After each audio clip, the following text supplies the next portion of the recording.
It's time to explore the world according to Glenn. I'm Kevin Jacobsen. Glenn Close is my favorite actress, and this show is all about exploring the career of one of the finest actors of her generation. Each episode, I'll be joined by a guest as we dive into one of Glenn's movies, TV shows, or stage productions, going chronologically through her career, discussing her performance, and assessing the project itself. And today, we are talking one of the defining baby boomer movies, which netted her her second consecutive Oscar nomination, The Big Chill.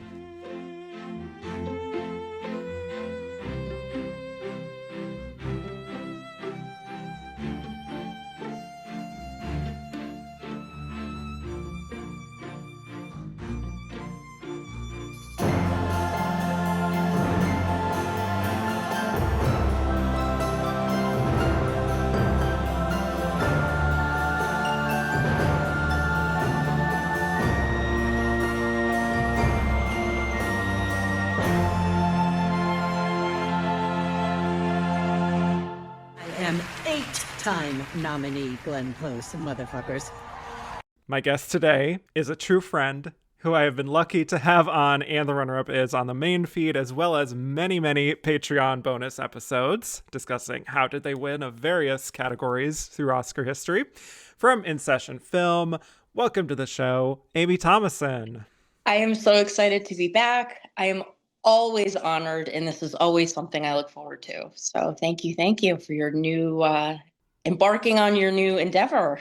Yes, very exciting to go from a broad spectrum of talking about a whole year and 5 different movies. Now I'm just narrowing in on this one specific actress who happens to be my favorite actress. And on that note, before we talk The Big Chill, which we're here to talk about today, just curious what your relationship is with Glenn Close overall. If you remember maybe when you first saw her and really were like, oh, no, that's someone to watch. Or yeah, just if you have a favorite performance from her, anywhere you want to go with it.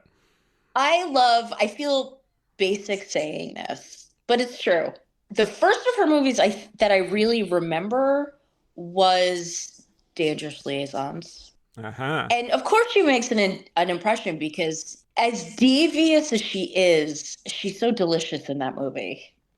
She's just, She's got that charm. She's got that charisma. And the monologue about how she came out into society and, you know, she consulted philosophers to know what to think and read novels to see what she could get away with. I almost have it committed to memory because it's just so... Same. It's so good. And the fork on the hand under the table. Stick a fork into the back of my hand. Yes. And you will know this. You will know this. Some people won't because maybe they haven't seen the movie as much. There's a scene where she's getting out of the carriage because I want to say Swootsy Kurz's character, Madame de Village, calls her up because clearly something's wrong with her daughter. And you have her hat. And she looks up, and for a half a second, she has a smile, and then puts on this concerned face and puts her hands out like, "What can I possibly do to help you?" And it's not even it's like a nanosecond of a smirk before she puts on the concerned face, and it just the fact that she did it for a nanosecond, and I remember I could play it in my head right now, and I bet you know exactly what I'm talking about. Oh yeah.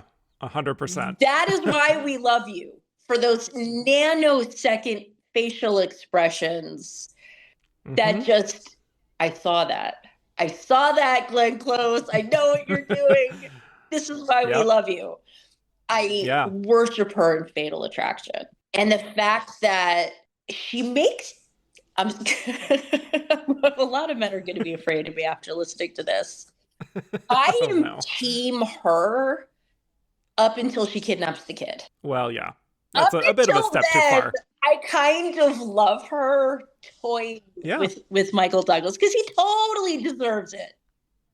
Yeah, he totally you get it from her perspective. Absolutely. And she's she's like a cat. She kind of bats him around a little bit, messes with his head, makes him unsettled, makes him uncomfortable. And I'm like, yes, because he totally deserves it. And on Women in Session, we did a podcast on Adrian, I want to say Lyne. I think it's Adrian Lyne Films.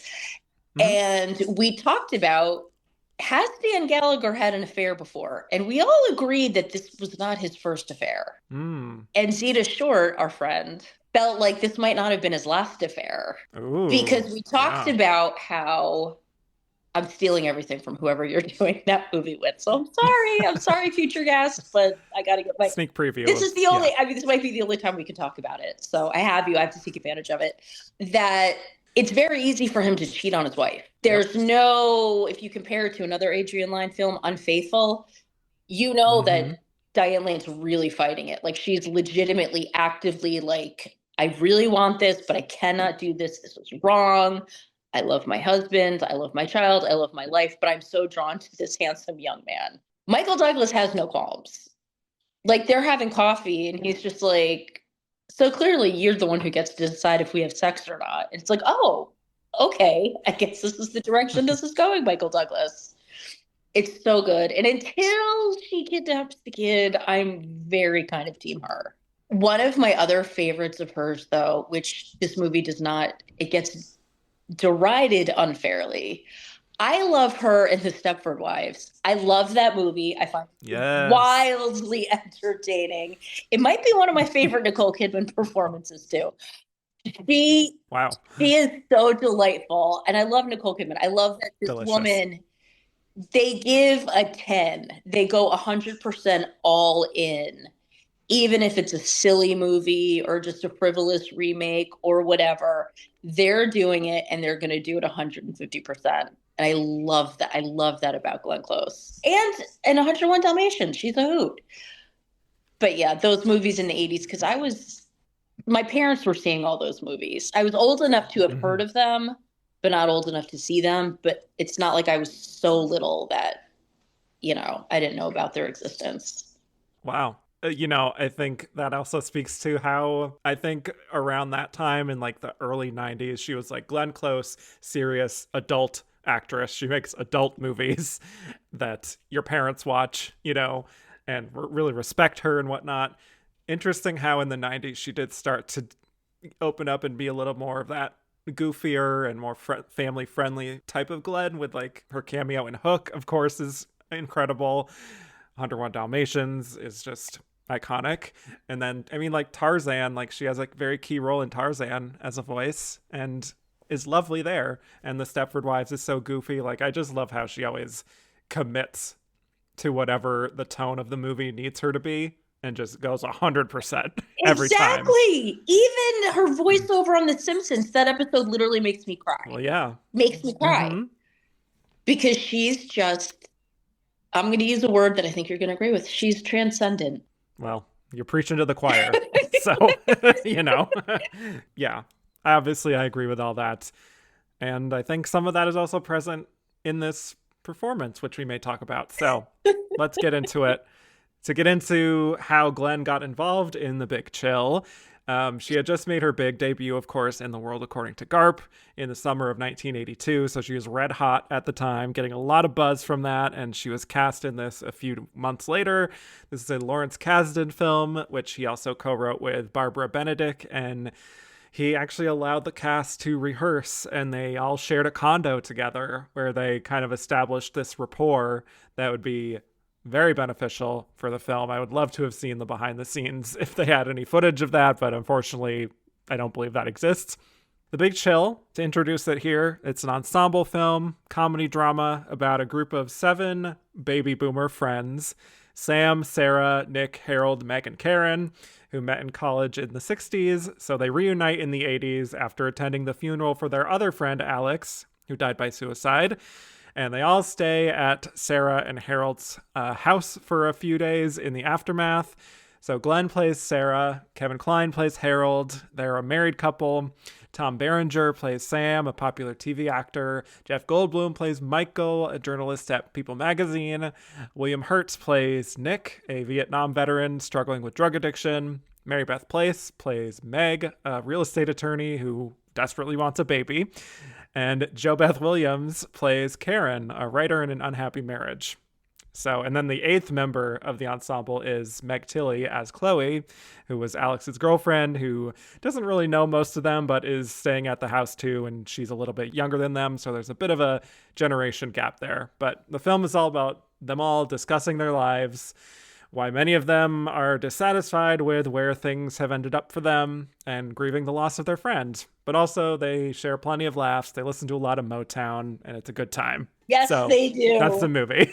Yes. So, Amy, you mentioned before to me how much that you love this movie. I also thought it would be fun to have you on for this because you are a South Carolina resident. So, and this was filmed in South Carolina. So, takes place in South Carolina. You know, curious if that's also a factor in it. But yeah, tell me your thoughts on The Big Chill and Glenn's performance. All of my memories of this movie are from before I moved to South Carolina. It's when I was younger. Okay. I had parents that were the same age as these people. Mm-hmm. Liberal parents who had liberal friends in college. And we listened to that soundtrack on a cassette tape in the car all the time. And it is. It's one of the best, most iconic soundtracks. If you tell me that it's not, I'll fight you on that. Yeah. And I remember asking my parents, well, what is it about? And they're like, it's really a bunch of friends, you know, their friend, trivia question. The corpse is Kevin Costner. Kevin Costner. Yes. Deleted from the film. Deleted from the film, which I think was a good decision. It's fine. But, but that they're grieving, that it's his funeral. And I watched it probably when I was starting to go through my, I want to see every single movie and I'm a film person now phase when I was 13. And as a child, I was like, why do people watch this movie? You don't. You absolutely don't get it. And that's fair. Think, and I've talked about this on various other podcasts, is in the 80s, they were still making movies for grown-ups that were marketed for grown-ups, that were about grown-ups, that were about their everyday issues that, I'm going to say, they don't get made anymore. And a lot of Glenn Close movies fit into that genre. That's one of the things that's special about her, that she's still doing this great work, but she was part of that special time when you had movies like Broadcast News and Moonstruck, In Terms of Endearment, and The Big Chill, that was about Fatal Attraction, that was about grown-ups and their relationships with each other. I mourn that loss. I miss that time.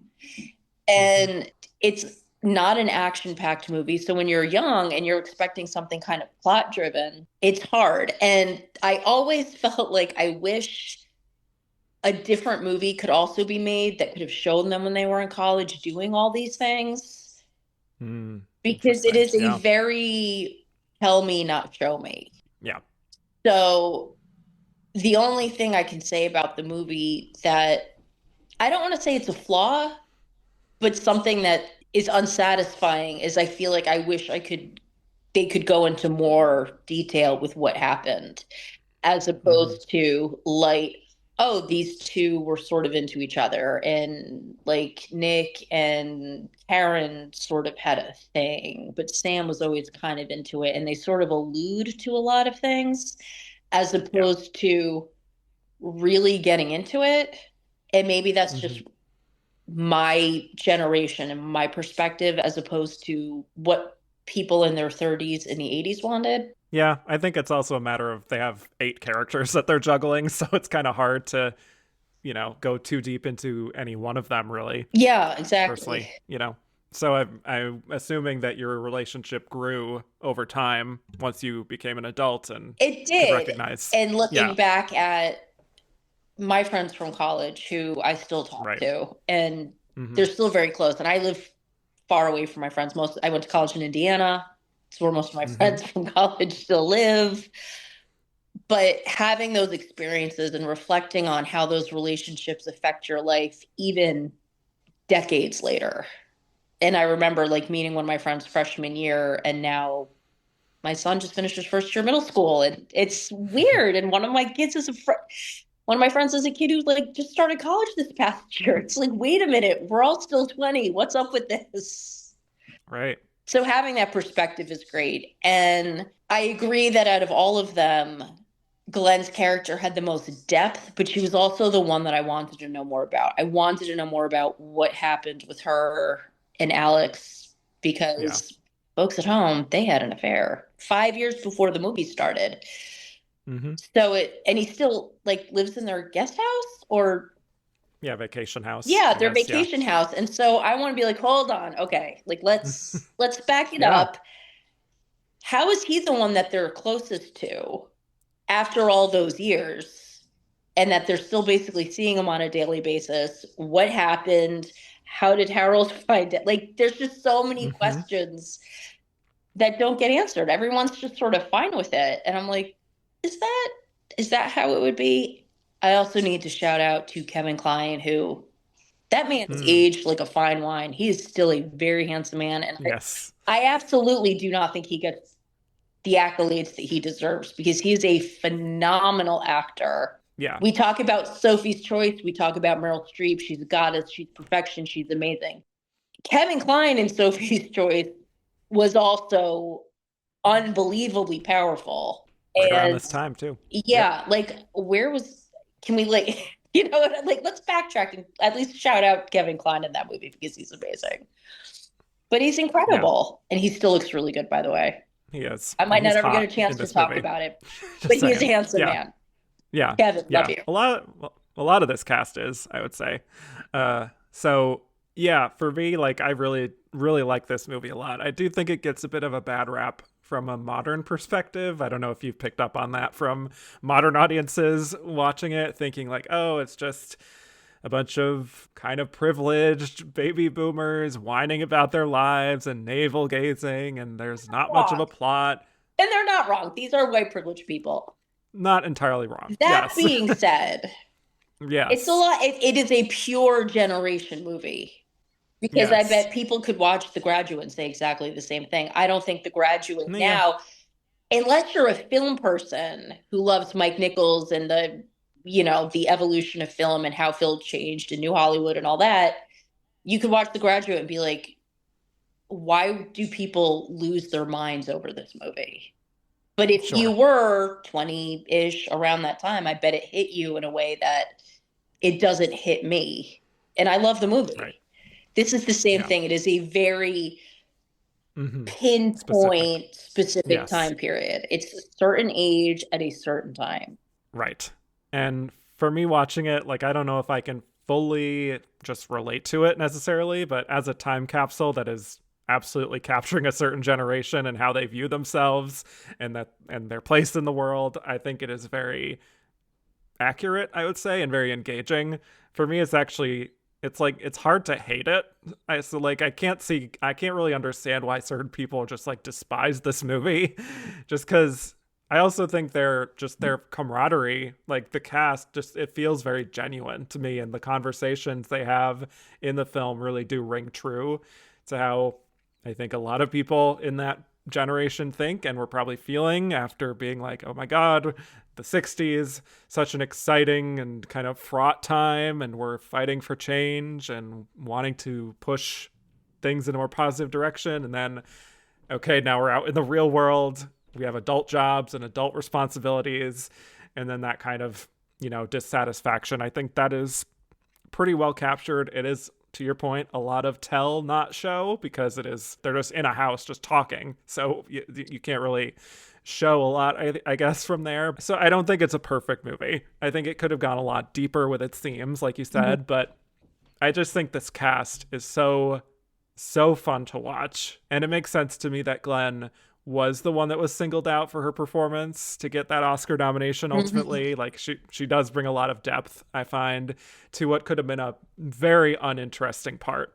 Like I don't know if you agree with that, but like Yeah. it could have been just like dull housewife, perfect marriage, you know. And compared to her other roles, Right, exactly. her early work, she was wonderful in The World According to Garp. But when I Mhm. see Glenn, I want to see her at 11. Yes. That's the Glenn I Yeah. love. She's still at about like 6 or 7. Like she's warming up. She's getting there. Like she's getting to that place. She But she is, but hasn't like quite turned on the gas all the way yet. I'm ready. Yeah. I'm ready for her to not be ignored, Dan. That's the Glenn I love. Scaring people Yes. and Yes. going all Yes. out. But Yeah.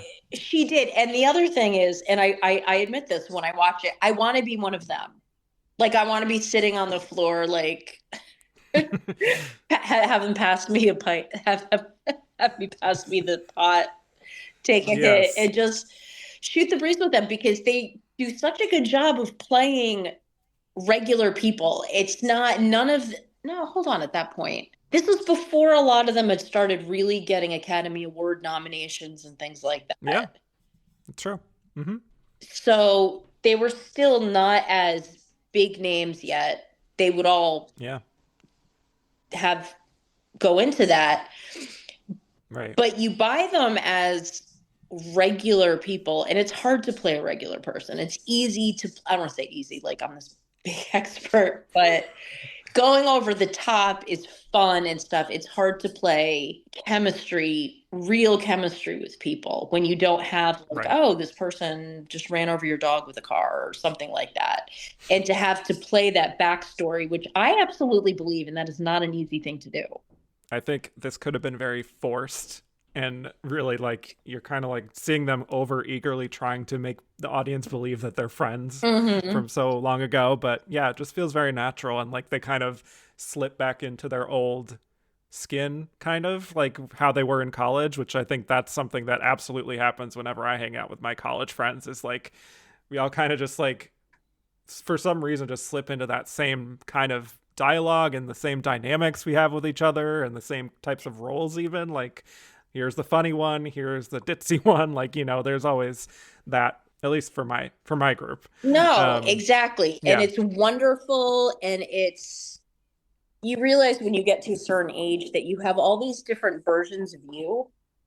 Mm-hmm. And not everybody gets to see all those different versions of you because high school Yeah. me was not college me. And college me is Certainly not not for me really how either. I am now. And, but you slip into that when you go and you see your family. Like Yes. me as younger sister, daughter, when we're all together is very different from how I am when I'm with my kids. Right. Because you have those roles and it's so comfortable and familiar. And the thing that the movie also did, at least for me, is I could almost imagine them doing those things in the past. Like it's like you can sort of almost visualize it, like what they Yep. were like when they were in college and stuff, in a way that movies like St. Elmo's Fire try to push a little too hard. Yeah, I agree. I mean, again, I do think Glenn is best in show here. I think she shows a lot of dimension and gets a lot of the more emotional scenes in the film. Like, obviously, her crying in the shower at one So point, finally, powerful. And that's at the just beginning of the like, movie. right, like totally just exhaling all of this stuff that she's kept in. It's very powerful. Obviously, her moment at dinner when they're all together and she's opening up about feeling like she was at her best when she was with them back in the 60s. And then, like, later on, when she's talking to Jo Beth Williams about the affair that she had with Alex, it's a lot of great subtle work, I would say. And she just feels very natural. I think there are others in the cast that aren't quite there. Like, I think Tom Berenger has his moments, but isn't really my favorite. Jo Beth Williams, I think, feels a little TV primetime soap to me at times. But, like, Glenn, I do think really just, like, slips right into it. And I love that she's not trying to upstage anyone. Like, it's not a competition for like, oh my God, there's 8 of us. I have to make my big moments happen. So, I think William Hurt kind of is guilty of that at times of, the air kind of sucks out of the room whenever it gets to him. But for her, I'm just, yeah, even if she's not the most dynamic character she's ever played by any means, I am still drawn to her. And her being matched with Kevin Kevin Kline. Kline, who Yes. did go to IU, who did go to college where I went to college. So yay, There you IU. go. They were so perfectly matched for each other. Their chemistry was really, Perfect. really great. You buy that they love each other, and you also buy that again that they have that history together, that they've been through some stuff, but they're still crazy about each other. Right. And Jeff Goldblum playing the kooky weirdo. It was Yes. very, who is hitting on the deceased's girlfriend like Yes. 3 days after the fact, which is, he's watching it now as I'm older is so, and to use the words the kids use, it's so cringe. You're like, dude, like let's, Yeah. she's very obviously not into you. Like, let's back off. But he fits that Yeah. role really well. He certainly does. Yes. He's always been that kind of like slightly too flirty kind of guy. I think just a little overly familiar with women. Yeah. But yeah, it's a typecast, I think, from him.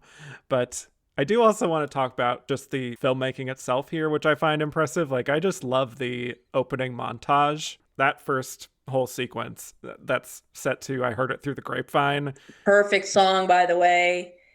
It's like Yes, the beginning of perfect song. Up. It tells a story. I was not expecting that comparison, but I like it. Yes, it just also, I mean, just the look on Glenn's face when she is on the phone and hears that Alex is dead, like that's so just instantly recognizable as like, oh God, something horrible's happened. But yeah, it's just that whole sequence.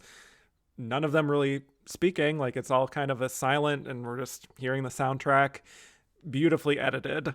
Shout out to Carol Littleton, who edited the film. She won an honorary Oscar a few years ago. Richly deserved. She also edited E.T. So, But it's such good shorthand. And I guess maybe that's what I was comparing it to Up. It's such good shorthand to show you yeah. these are the friends. This is what's going on in their lives. Right. Yes, It's exactly. just a brilliant piece of shorthand there to tell a story, and an iconic song, because if you think that every time I hear that song I do not think of the beginning of The Big Chill, you are mistaken. Yeah, exactly. Yes. Also feel the same way about Ain't Too Proud to Beg later in the film. But yes, I also just think at the funeral itself, like you can already sense the way that the cast really just evokes that warm feeling of nostalgia, just the way they kind of look at each other and those little, smiles of recognition when Karen starts playing You Can't Always Get What You Want on the organ. Or, yeah, just like those little exchanges they have. Like I don't know. I just think it's actually in that way, it is very show not tell, before they get to the house. Like Yeah. it's beautifully economical filmmaking, And you believe it. Again, you believe that these people, and even the glances, a glance, what they do with the glance, when Yeah, the Tom way, Berenger looks Karen, at when Karen looks at Williams. Sam and Yeah. yes, And she's you with the glance, she's really happy to see him, yet they're at a funeral and she's sitting next to her husband. So it's all of those things in a turn of the yes. head and a look. And it's like, bravo. Also historical. That was the first time I ever heard the song You Can't Always Get What You Want, because that is not on the original soundtrack. No, it is not. And that was the first time I sung it. So now I always, and it's one of my favorite songs. It's a great song. Yeah, very effectively used here. I think by now it's kind of overplayed in a lot of movies, but here I think it's very effectively used. I also wanted to note it's an interesting kind of exploration of grief itself and how different people grieve in different ways. And sometimes they make this very, offhanded, dark jokes about certain things. Like there's one from Glenn herself, actually, when they're at the reception. And she says, we give first preference to people who kill themselves in one of the upstairs bathrooms. I Which knew is you like, were gonna oh God. that was gonna be mine. Yes, yes. And then she's like, oh God, like, I don't know why I said that. Exactly. Just why did it, and they look at her like, I'm sorry, because they're like, oh, this is such a beautiful funeral. You did such all the obligatory. This is nice. They would Yes. have liked it. But remember, we give first preferences to people who kill ourselves in one of our bathrooms. Awkward pause. Why that? One of her best acting moments. Yeah, yeah. And not too overdone. I mean, there is like that underlying thing going on with Glenn that she really lays the breadcrumbs for that, eventually talking about the affair with Alex in the past. But yeah, it's the kind of thing where like grief can come out in these very strange ways and these funny ways that seem kind of off color in the moment, but sometimes can help you in coping, So I think that part of it is very accurate. It would be tempting to say that the script becomes a little too literal at times, like when they're just directly talking about how much they love spending time with each other, how back in the day, and how the 80s are so cold and how they used to have hope. But then you have to remember how, like, again, to speak in these kind of generalities, not saying that every baby boomer is like this, But a but lot like of them were.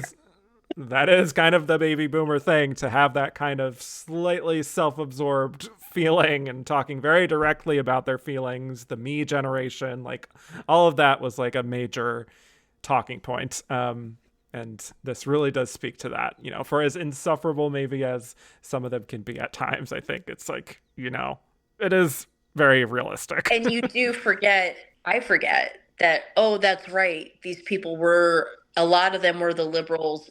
They were the freedom riders. They Yeah, were marching on Washington. marching on Yeah. Washington, all of those Mm-hmm. things. And now they're, and the very short conversation between Harold and Sam when they're talking about, like, God, did you ever think we'd be making so much money? That's not something you hear anybody of this generation talking about. Wow, I am just swimming in money, and I wonder where all of my values have gone. I luckily have not been challenged in that way. Right. But, and the insider Right. trading and stuff, it's like, I don't know anybody who does Yeah. those kinds of things. I don't know anybody who has money. What's up with that? But it is that generation, and having parents that were liberal in the 60s, and they totally still are. Like, that has not changed. But That's good. I'm very proud of them. Mm-hmm. But especially nowadays. Yeah. But it feels very, very natural. And those moments with Glenn Close, how she goes from seeming like she's fine to those moments of sadness, like after they're all laughing, and then all of a sudden it's that, like, wait a minute, how can I be laughing? This horrible thing has just happened, and we're not all here. Yeah. And I'm lucky. Wanting to set out a chair for Alex. Yeah, we should Yeah. have had a chair for him, and it makes me wonder what kind of person he is.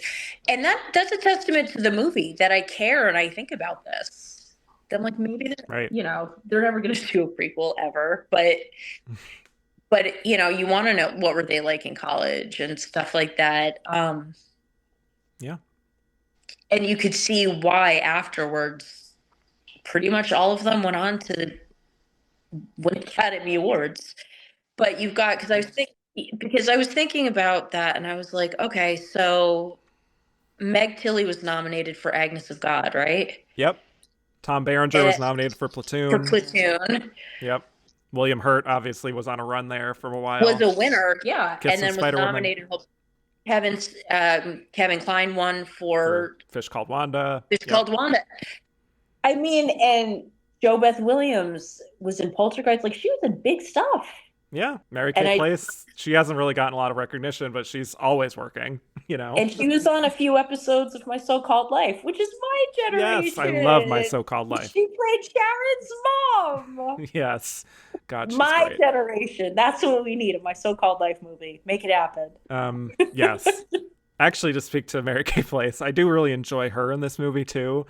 I feel like she is kind of playing like a variation of the same character she's played for like 40 years, to be honest, of being like, I'm single, I don't have a man, I hate men, like all the men I meet are either married or gay or they're emotionally unavailable. Like, I can't imagine what that's like as a 46-year-old single woman. Well, I'll let you speak on that. But but how modern that is. Yes. For the early 80s, to say that she was going to have a baby and raise it on her own, like that. Yeah. I remember when Murphy Brown was a single career woman, and that was 10 years later? Yeah. Right. And, it became a whole public issue. And it was like, this woman was 10 years earlier being like, you know what? This is what I'm going to do. And I did want to ask you about this. Mm-hmm. What do you think about Glenn Close's, that character, Sarah's decision to be like, hey, I have an idea. Why don't you use my husband for this? I volunteer my husband as tribute. Tribute. Like, yeah. What do you think her motivation is? That still seems very weird to me. I knew we were going to get into this. I knew it was going to come up. We have to. We have to talk about it. Yes. I mean, I think Sarah is just kind of the glue for me of this whole friendship, and she is inherently kind of a caregiver. I think she is kind of the person who like is the one who planned all the parties or like the get-togethers. Like she's always been that kind of motherly person. And I think she sees one of her best friends desperately want this one thing, and she is truly either that secure in her relationship with Kevin Kline, or she feels a little bit of like, maybe this is getting even for the fact that I had an affair with Alex in the past. Some combination of all those things. She doesn't really outwardly like turn to the audience and be like, now this is why I did that. It weirdly makes sense to me though. As odd as it is, like it works. It does. And I think they are like the parents of the group. Mm-hmm. Because despite the affair, they still very much love each other. I think that's very, very yeah, they're still hot evident. For each other. Like they're always smooching, you know? Like I said, I can see why. Yes. Because he's so hot. Just, I need to keep saying that, like, because I always feel like I'm the only person that looks like Kevin Kline, even now, and it's like, damn, Kevin Kline. And he's been happily married to like the 80s icon forever. It's like, good for you. Yes. But they definitely seem like the parents. And I love how respectful and kind Harold is when he mans up, I guess. I don't know. Does the deed. Yes. When he does the deed. And it's so funny to me that she's wearing this like up to her chin flannel nightgown and this like bathrobe. It was like, could you look more frumpy and unattractive? Like, well. I mean, come on, man. I mean, I get that you're not really supposed to be in it to enjoy it. Yeah. But like, give a man a little something. You know what I mean? Yeah, I get that. I mean, again, for her, it's purely just like functional. Like we're just doing this because this is how you need to do it. No feelings attached. And he's so kind and so tender, and it just makes me love his character more. Yeah, really, it's like the perfect balance of like, I love you, I care about you, I respect you, but this is it. It's going to be, you know, and just like, yeah, bravo. As opposed to Karen and Sam, who are like, yeah, there's the heat. Mm-hmm. Yeah. Again, for me, that feels very soap opera-ish, like a little bit. The whole Karen and Sam stuff, you know, will they, won't they, all of that. So not my personal favorite storyline there. But to go back to the dinner scene, I also wanted to kind of dig into that where she says that point about how like, you know, I love you all so much. I feel like I was at the best when I was with you people. A beautiful line reading. I love the way she says it. And it's obviously very vulnerable. And she is almost like ashamed to even be admitting that. Like she maybe only would have said that if, you know, one of her friends hadn't asked what's wrong. Because she seems like, you know, she has this perfect life. She's like a physician, she's a mother, doctor. She's married to Kevin Kline, like they have a vacation house, like he gives the kids baths and sings Motown with them, like singing Joy to the World. Could you possibly want? Well, that's the thing. That's why it's like I shouldn't feel unsatisfied because look at this amazing life, but there is that slight, you know, tension there. And I love. And also, I'm sorry. I love when she says, "I'd hate to think that, you know, what they did in the 60s was all just fashion," which is like the whole thing of like the 60s idealism and they're marching on Washington and those college years, like that feeling like you can take on the world and solve all the world's problems. But now they just feel like, oh, was that kind of just because it was trendy to do that? Do we actually believe those things anymore? Did we ever believe those things? It's a fair question, and I think it's a good... at least the movie is like trying to critique, you know, the baby boomer sensibility a little bit, you know. And it's something very timely that that really, not that it doesn't apply to everybody else, but it doesn't apply to everyone else. So that generation really, what they did in the 60s, what they went through, what they saw Kennedy get assassinated, JFK, you know, Martin Luther King. Martin Luther King. Yep. Medgar Evers, the civil rights legislation, so much Vietnam, and feeling like, did we sell out? And not just shame in doing it, but also a little bit, I picked up on a little bit of guilt Yes. A little bit of too. white guilt, as they say. Yeah, very much so. Like, wow, Yeah. because when Meg is talking about the criminals that she defends, it's very coded that she's talking about people of color. Yeah. Yep. And oh, remember when I wanted to teach in Harlem? Mm-hmm. Clear. Yeah. There's some Exactly. coding going on there. Right. But yeah, that guilt, and again, to point that out in the early 80s is very brave, because I can't think of another movie that really was talking about that. Like, what have we become? Yeah. Are we the same? Is there any of that left, or are we just, oh, this is our, I mean, they live in South Carolina near the coast, and yet they also have another home, and Mm-hmm. he's about to come into a lot of more money, and he's doing shady insider trading stuff. Right. It's like, and you like it, but you're also like, that's not really cool. Like, that's kind of illegal. What are you doing here? To give your privileged friends Yeah. some Like, help. sorry to say, but you are now the establishment. Like, you're the people that you were fighting against in the 60s. Yeah. And, So. You're doing the same stuff Gordon Gekko is going to be doing in a couple of Oh, years there it and is. going to Yep. prison for. Yep. So it's a lot. And I love those moments because they're so powerful, yet very soft and very natural. Yes, agreed. It could have been kind of preachy, I think, but it is laid in there nicely. I do also want to note the line later on where I think it's Meg Tilly kind of like they're trying to get her to open up more about her past, and she very bluntly says, "I don't like talking about my past as much as you guys do." Which is some great, like, again, like a little bit of self-awareness in the script. Very meta. We see what you're Yes. doing there, Lawrence Yes. Kasdan. And I think that's why it's good that she is there as a kind of outsider in this group, who she has her own kind of quirks too, but she definitely feels like this is Yes, us. This is us watching in the audience, just hanging out with this crew of friends. So it is. It's mm-hmm. it's a very self-aware script, and the humor, the lines of the humor definitely break up some of those serious scenes, and it Yeah. flows very naturally. Like, they're laughing, and then there's that, like, gee, he should be here right now. And Right. it's not sobbing and weeping and dramatic music and a huge monologue. It's just like, God, it really kind of sucks that he's not here with us right now.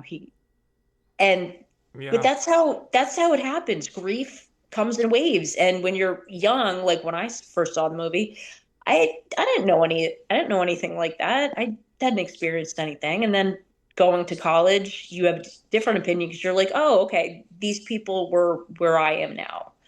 Then you watch it later, and then it has a whole different meaning. So it definitely bears repeating. And it's interesting enough because you do focus on, I don't know about you, how many times you've seen it, but I almost focus on different characters every time I watch it. Yeah, for sure. And that's a great thing, that you have those moments where you're like, wait a minute, what's going on there? Did you catch this? That look that they have. What's that about? And Right. it's a real barrier to a movie, because otherwise, oh, well, that was a good movie. Turn it off and that's it. Then you move on. Right. And you move on. Yeah. Another scene that I want to go back to too is for Glenn, of course, where again, Sarah is divulging to Karen that she had the affair and what happened in the aftermath. There was like a rift in their friendship. I think at that point is kind of what makes Karen lose a little bit of hope about like leaving her very conservative husband for Sam, realizing that it might actually compromise their friendship perhaps if things turn a little sour. I wanted to note that because she has actually mentioned that this is a very important scene for her career, believe it or not. I found this great quote from her that I want to read from Glenn, where she said, "It was actually during the big chill, during a scene with Jo Beth Williams, who I'm talking to about Alex, when I started having an inkling of how powerful thought is on camera. If it's captured in your eyes, if the director has put the camera in the right place, a true thought is as powerful as dialogue. and silence and all that can be extremely powerful. And I think it's good to have secrets. And all of that is like, I see how she does that in so many of her roles going forward. That slightly withholding those silent moments, those nanoseconds that you mentioned earlier of being like a flash and then suddenly she's back in it. But you see it, you see what she's done. I think transcendent is the correct word. Yes. Because the fact that if you didn't see her, if your first and only movies that you saw were Fatal Attraction, Dangerous Liaisons, and later, you would think, oh, she's so over the top.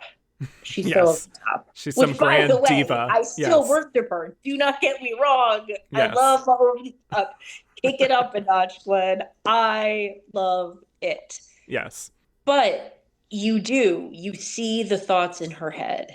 And that doesn't happen with every actor. It doesn't happen with every performance. And when it happens, and when it is done well, those quiet moments make an entire movie, just takes it to another level in the way that, just off the top of another one, Al Pacino, great, very cerebral actor, someone who can do crazy over the top. Yes. But I think his best piece of acting is in The Godfather when he leaves the bathroom and comes and sits down and he's supposed to be killing these guys and just the camera just looks on his face and he's looking and you know all the things that are going on in his head and it's a quiet, short moment in the film. But I would say it's one of the best moments of his entire acting career. And Glenn is one of the few that really gets that as well. Amen. And she gets a lot of it in this movie. And it's amazing. Crying in the bathroom and in a very appropriate crying for how she's supposed to feel. There's 89 ways to cry. We know, we've seen Diane Keaton do it in the movie Something Scotty did. There's 80 ways to cry. And Diane in that movie does like 70 of them. Also perfection. Also a transcendent actress. I think we can agree on that. She is transcendent. God, that montage is so good. But the crying in the shower, again, it's not just, I'm sad because my friend died. It's anger, rage, grief, confusion. I still have very conflicted feelings about this person who has done this. All of those things.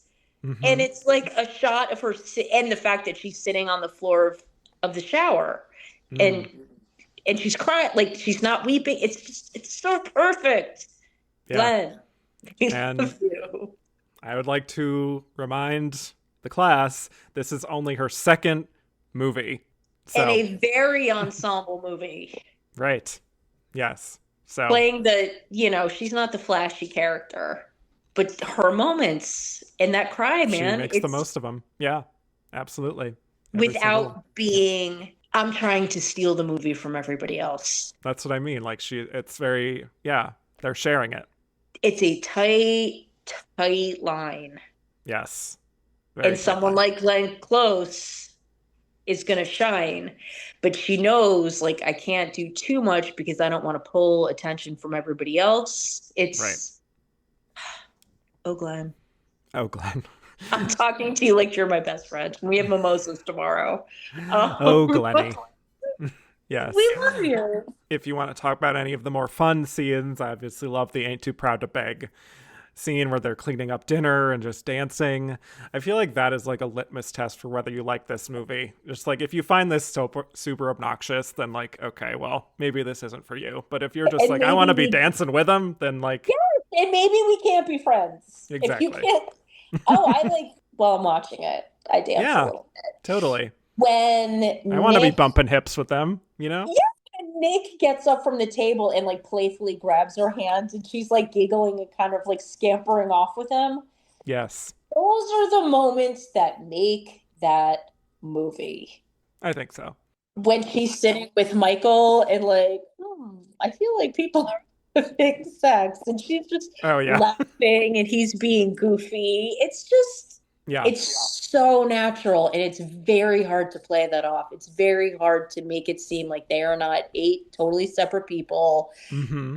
shooting the movie. We're going to be together for a month and a half or whatever while we film this, and then we're all going separate ways. Like, you absolutely believe that they have a very deep history, all of them Yeah. together, and that is not easy to pull off. Yeah, and also all like different combinations. Like there's a lot of different combinations of characters that are configured in these scenes, but they all still gel together. So I think getting to the end, for me watching it again, I kind of felt like the film kind of just ends. Like I don't know if that's how you feel too, but I wish Weekend's over. there was a little bit more after that, a little bit. I don't know, Yeah. cuz like I know that there was reportedly like this coda scene of flashing back to them in the 60s that was ultimately cut, and that did have Kevin Costner in it. But I don't know if that would have improved things or not, or if, if we just leave it as is. I don't know what you think. I think I agree that that should not have been in there.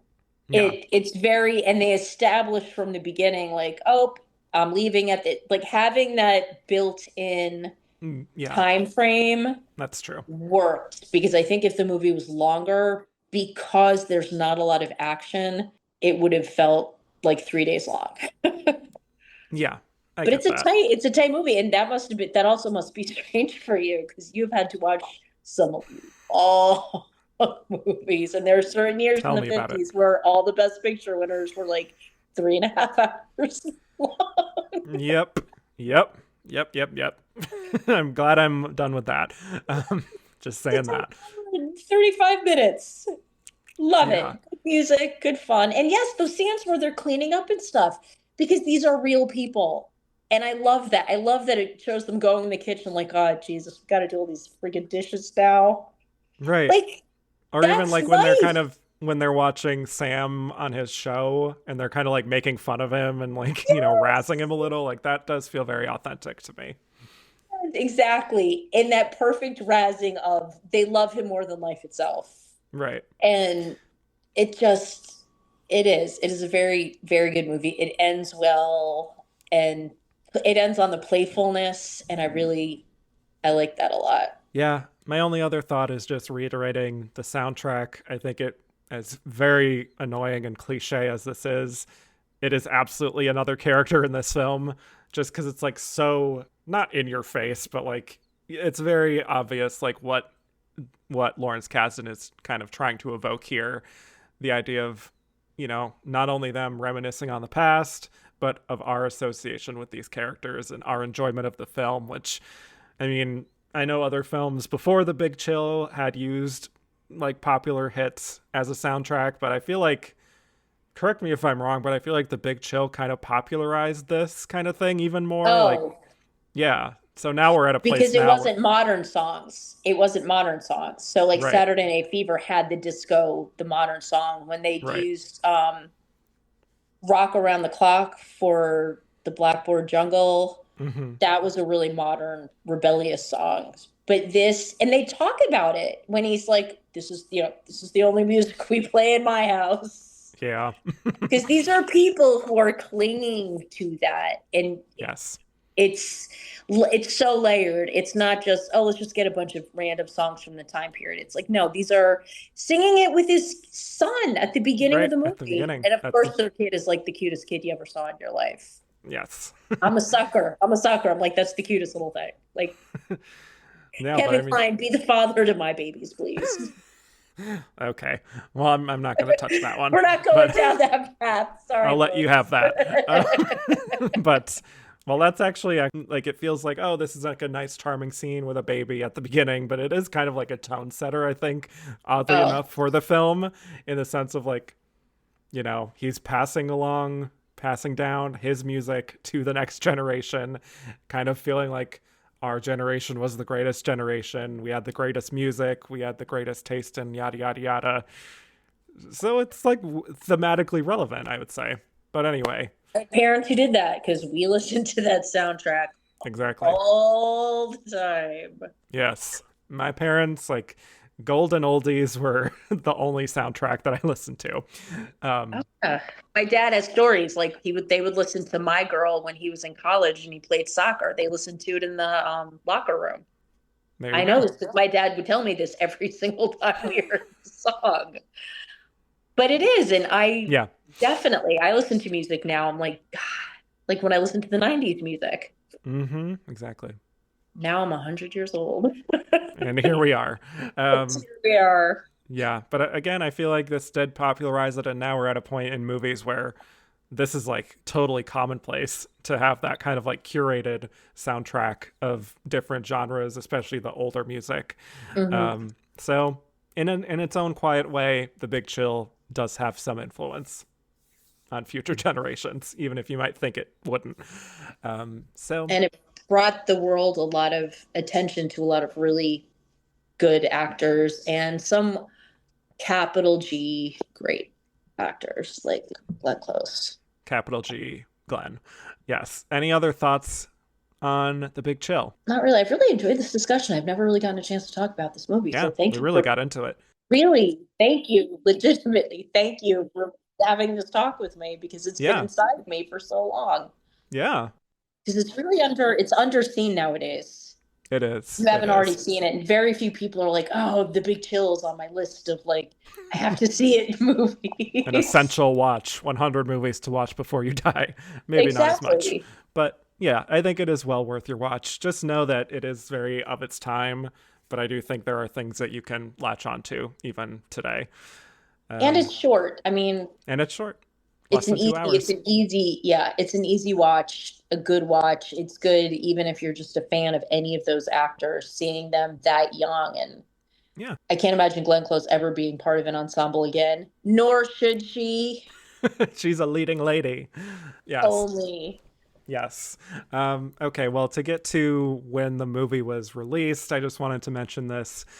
Came out in September of 1983. It was a pretty big hit. It made $56 million, making it the 13th highest grossing movie of 1983. I have said this a few times, especially on the Best Actor series. Imagine a world where a movie like The Big Chill is like in the top 15 highest grossing movies of the year. Please take me back to that world.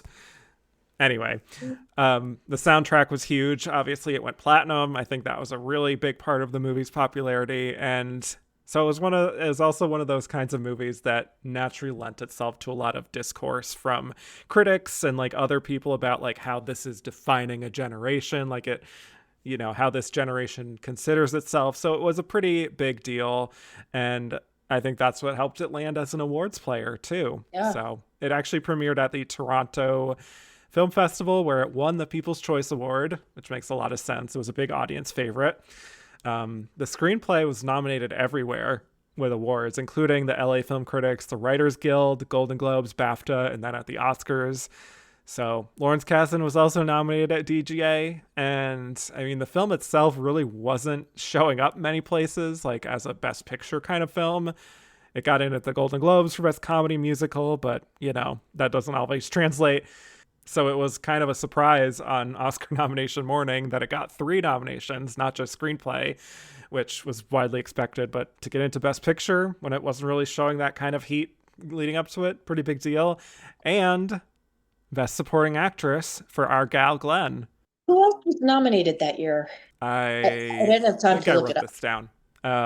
Yes. Oh, yes, I did write this down. So we had Cher in Silkwood, Amy Irving in Yentl, Alfre Woodard in Cross Creek, and the winner, Linda Hunt, in The Year of Living Dangerously. That's a tough year. Yes. Yeah. That's one where I'm like, I don't know who I would have voted for. Cher was really good in Silkwood, and I know Linda Hunt is a lot really. Mm-hmm. That was a major really good. Wow. Yeah. That's a stacked. She always gets in those stacked years. That's the problem.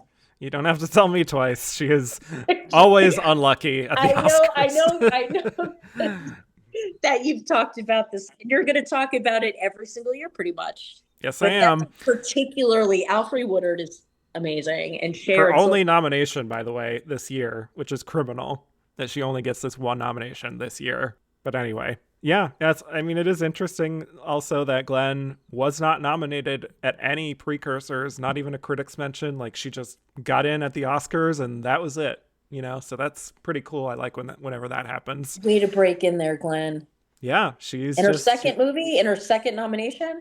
yep, 2 for 2. So curious if you had any thoughts on, why The Big Chill kind of landed with those surprise nominations at the Oscars, whether you think Glenn's nomination here was deserved. It was deserved. I would say she's the standout in the movie. I I think think she so did too. a lot of all the things. It wasn't about her. Everyone else seemed to be all the other characters seemed to be dealing with their like current dramas. Yeah. She seemed to be the one that was really reflecting and Mm, doing a lot of the cerebral lifting of it while also kind of mothering. And they're at her house and she's clearly the one, cleaning right. up and doing the dishes and stuff. She's the most reflective character. And I think for me, that's the character I want to know more about. Yeah. And that was the standout. And that she was kind of the leader of the group. It doesn't surprise me that that she didn't get precursors though, because I feel like there's so many movies that are like universal movies. The Big Chill is so American Yes. Yeah. That's a good that point. like I don't see it, and it's not such an artistic movie that it's gonna Right. like I don't see like Cannes audiences being like, oh my Oh mon god. dieu. Yes. It's a big A chill. 58-minute standing ovation. I want that job, by the way. I want to be the person that times the standing ovations at Get out the Cannes. stopwatch. Yep. It's so American. And yet sometimes like with Very. Marty, which won at Cannes, the Palme d'Or, sometimes it translates, but it's just such Yeah. a one of the few very specific movies. And the only movie I can really compare it to is for that same thing is The Graduate, which is so Yeah. this is what America in California, if you were this certain age, if you were in this class, this is the kind of thing that you were feeling. Yeah. And I love it now because I love the artistry of it, but it still feels very dated. Yeah. But I mean, but that's why we love it. Is because we are the kind of people that want to know what life was like for those people in that time. And this is the same way. So it's a very American film about this is what Americans in their 30s who are white and liberal and went to liberal arts colleges in the 60s Yeah. went through. And I feel like sadly, a lot of people would trivialize that now and dislike the movie for those reasons, when in reality, those are the reasons that make that movie so special. And her standout performance of being not just in the moment, oh, our friend died and we're sad about this, and this movie's about my grief. It's, wow, this relationship I had with this person and what it did to my marriage and how my marriage is now stronger. And what kind of person have I become? What kind of person did I used to be? How have I changed? How have my friends changed? How do I relate to them now? She brings all of those into it with looks and a couple of scenes. Wow. And it's Yeah. just No, I that's a don't lot know of if words. I know. I just no, went I on a love whole that. ramble. I love so much of what you just said. I never really thought about that in that way that, you can't really expect BAFTA to resonate with The Big Chill. You can't really expect the Hollywood Foreign Press to really understand Yeah. exactly what's at the heart of this. So yeah, it was the kind of populist favorite, I would say, of this year that got in because a lot of people really, really liked it. So yeah, I think maybe some people consider it lightweight compared to others, but like, you Yeah, the know, year of living dangerously in Silkwood and all that. Yeah. yeah, But it's about what it is to be human, and I personally resonate with those kinds of movies where it's about yes, what it me what too. it means to be what it means to be a person. And Hmm. it's not flashy and it doesn't try all crazy cinematography and you know what I mean? Right. But that's why movies like that endure. Those movies about what it is to be human. What about being a mother, a friend, having ideals, aging, Yeah. being married, being in love, betrayal, all of those things without really, again, with just a collection of scenes. Yeah. And they And resonate as you get older and you respond to them in different ways. I do value these kinds of films, like you were saying. So, yeah. And I like this nomination. I think it's probably lower tier compared to a lot of her other oh, nominations, yeah. but Having said that, I would absolutely nominate her. I do think the Oscars got it right. They picked the right member of the ensemble. And yeah, she had a lot of great career momentum at this time. So that definitely helped her. But yeah, she just really rings true and feels like a fully dimensional person that you do want to learn more about, like you said. So I don't know if I And would. you want to be friends with her. I mean, who wouldn't you love to spend Yeah. a weekend at her house in South Carolina with her and Kevin Kline and listen to Motown? That would be the best weekend ever. Do you even have to ask? Like, I you would know. even watch a Michigan football game, which Wow. says a lot because when I was in college, I didn't even watch college football. But Same. For For Glenn, I'll Glenn. sit down and watch a Michigan. I'll even wear a sweatshirt and like learn a cheer. Yes, and I will clean up those dishes with her and just jam out. Bump hips and Bump hips, dance in the yes. kitchen. That would be like the best weekend ever. Come on. That's the dream, really. It really Um, is. yes. So last segment here, where we are going to rate Glenn's performance on a very specific scale that I have devised in my demented mind. Thinking about Scientific. Yes, thank you. Scientific. Thinking about her performance and where this kind of sits in her career. So, would you say that this performance, would you say that she is ready for her close up, which is to say one of her best performances, maybe even Oscar worthy? Is it low Glenergy? Is it more like, I don't know if this is great, not one of my favorites? Or is it close but no cigar, like somewhere in the middle? Like, what are we thinking here? I would say close, no cigar. Okay. I'm okay with the fact that she didn't win for this. I don't know if Yeah. she's even she's probably my third choice because I also, Cher was really good in Silkwood. I think Cher would get my vote, actually. Yeah, Yeah. that's who I think I would have voted for. Linda Hunt, I understand it. I haven't really watched that entire movie. I'm Mhm. okay with her losing it. Her losses later are Yeah. I'm still not entirely over them. Mm-hmm. And when the Yeah. competition is higher, those performances are some of the best female performances ever put on film. I will die on that hill. Yeah. Lock it in. I'm okay with her not winning. I think that this is a stunning second film, and I think this is so much deeper and richer. She did so much more than she really had to do for this part. Yeah. With a different actress, I don't think this would be as powerful. Yeah. And I think that is something worth valuing when it comes to acting awards. The idea of Totally. like, this isn't just, oh, she is playing a famous person that we have a positive connotation with. It's not, this is a incredibly well written character. Like, she is really making active choices to elevate this character into something way more than it is on the page. So Exactly. just saying. Exactly. Without trying too hard or Without trying to be a standout. She's without just being a diva. Yes. she's effortless. Yes. Yeah. Having said that, I will agree with you. Close but no cigar. I think it's a very good performance. Not quite like top 10 necessarily of her career, but like she makes the most of it. Not the most compelling character she's ever played, but I also wouldn't call it low Glenergy either. Like, I think No. this is like, if you're picking out the essential Glenn performances, this might be a little more on the bubble, I would say, than some of the others that you've alluded to. But, I think it's one where it's like, oh, see, she's doing a lot with a small part. So there you go. That's the big chill. It is. Amy, thank you so much for joining me. This was so, so fun. I felt like we were bumping hips in the kitchen, just hanging out, So Yes. I always If you value our ever come conversations. south, if Yes. you ever come south, I will take you to Charleston because Charleston Yes. is really fun. I thought you were going to say we could like recreate like hanging out and listening to Ain't Too Done. Proud to Beg. Done. Yes. We'll find a place. Yes. We'll find a way. We Yes. will. Thank But you so much. It's always where can an people honor. find more of you on the internet? At a Thomasson 11 on Blue Sky, or go look up some InSession Women in Session episodes. We just did one on Marilyn Monroe and specifically the costumes in her movie. And we did one on Hamlet recently. That was a lot of fun. Very good. Alrighty.